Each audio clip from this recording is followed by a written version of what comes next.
திருச்சிற்றம்பலம். சித்தர் பாடல்களில் இன்று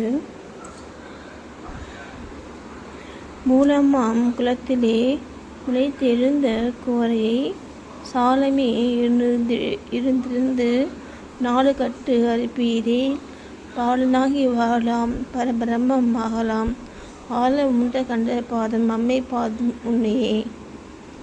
என்ன சொல்கிறாங்கன்னா, மூலமான குளத்திலே முளைத்திருந்த கோரை, மூலாதார சொல்லிக்கோங்க, மூலாதார பேஸு, அதை நினச்சி நம்ம தியானம் பண்ண பொழுது மேலே ஏறக்கூடிய அந்த குண்டலினி பாம்புக்கு இல்லையா, அதான் கோரை சொல்கிறாங்க. அது நம்ம அப்போது மூலமான குளத்திலே அந்த முளைத்திருந்த அந்த பாம்பை நம்ம காலமே எழுந்திருந்து 4 கட்டு அறுப்பீரேல். காலையில்னா விடியாமல் எழுந்து 4 கட்டு அறுப்பீரேல் அப்படின்னா அந்த கோரை சொன்னாங்க இல்லையா, இந்த குண்டலினி பாம்பை கோரை சொன்னதுனால அதை நினச்சி நம்ம தியானம் பண்ணும் பொழுது அப்போது நம்ம காலையிலே எழுந்து 4 கட்டு அறுப்பேன்னா மனம் புத்தி சித்தம் அகங்காரம் இதான் பார்த்தோன்னா அந்த கரணம் சொல்லுவாங்க. நம்முடைய உடம்புல நம்ம உள்ளக்கூடிய எண்ணங்கள் அதான் பார்த்தீங்கன்னா அந்த காரணம் சொல்லுவாங்க. அதை 4 அது 4 நம்ம இல்லாமல் செஞ்சோம் அப்படின்னா, காலையில் எழுந்து தியானம் பண்ணுறதுனால இந்த நாளுமே நமக்குள்ளே ஏறாது அந்த எண்ணங்கள். அப்போது அந்த மாதிரி நம்ம தியானம் பண்ணி இருக்கிறதுனால நமக்கு பாலனாகி வாழலாம் பரபிரம்மம் ஆகலாம். இதெல்லாம் வயசே ஆகாது. இந்த மாதிரி நம்ம தியானம் பண்ணி நம்ம இந்த அந்த கண்ணத்தை அடைக்கிறதுனால நமக்கு நம்ம பாலனாகி வாழலாம் பரபிரம்மம் ஆகலாம் அப்படின்ட்டு ஆழம் உண்ட கண்ட பாதம் அம்மை பாதம் உண்மையே.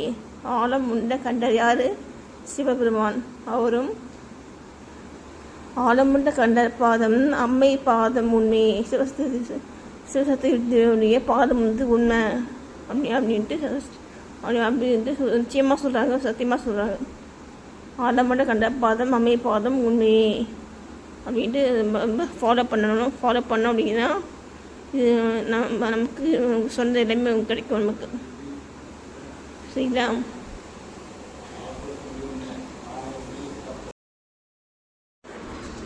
அடுத்து பாருங்க,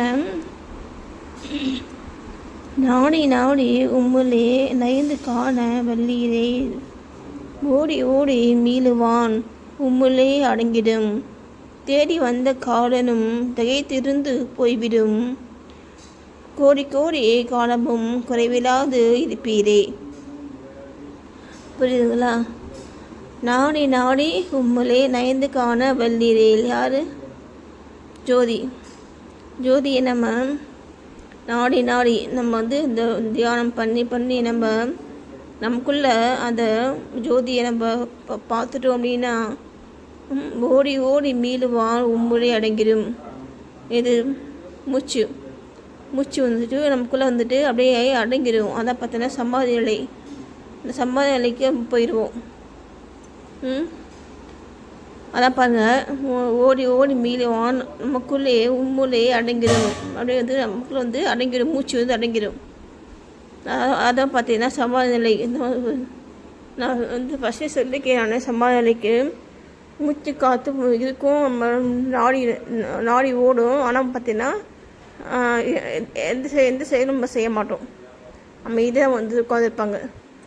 ஆனால் எல்லாமே தெரியும் உங்களுக்கு, நடக்கிறது பேசுறது எல்லாமே அவங்க சுற்றி இருக்கக்கூடிய நடக்கக்கூடிய எல்லாமே அவங்களுக்கு தெரியும்.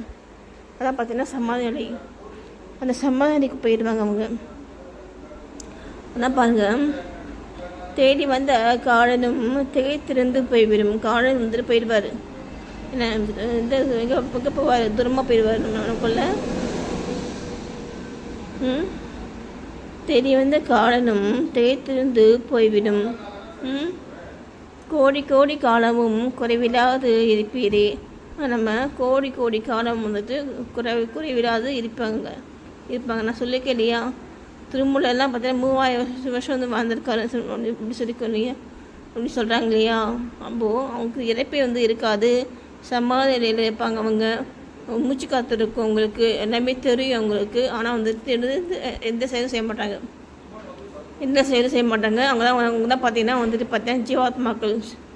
சிவன் வந்துட்டு அவங்களுக்குள்ள இருக்கும். அதான் பார்த்தீங்கன்னா ஜீவாத்மா. பாடியில் இருக்கக்கூடிய அந்த சம்பாதி நிலையில் இருக்கக்கூடிய ஆன்மா வந்து பார்த்திங்கன்னா ஜீவாத்மா. அது வந்து அப்படியே அடங்கியிருக்கும். நம்ம ஆன்மா வந்து நம்முடைய உடம்புக்குள்ளே வந்து உயிராக வந்துட்டு அடங்கியிருக்கும். அதான் பார்த்தீங்கன்னா சமாதி நிலை. இப்போ பாருங்கள், நாடி நாடி உம்முலே நயந்துக்கான வள்ளீரேல் ஓடி ஓடி மீதுவான் உம்முலே அடங்கிடும் தேடி வந்த காலனும் திகைத்திருந்து போய்விடும் கோடி கோடி காலமும் குறைவில்லாது இருப்பீரே. திருச்சிற்றம்பலம். தென்னாடுடைய சிவனே போச்சு, எந்நாட்டவருக்கும் இறைவா போச்சு. பாபாவும் சிவனும் ஒன்று தான். நன்றி.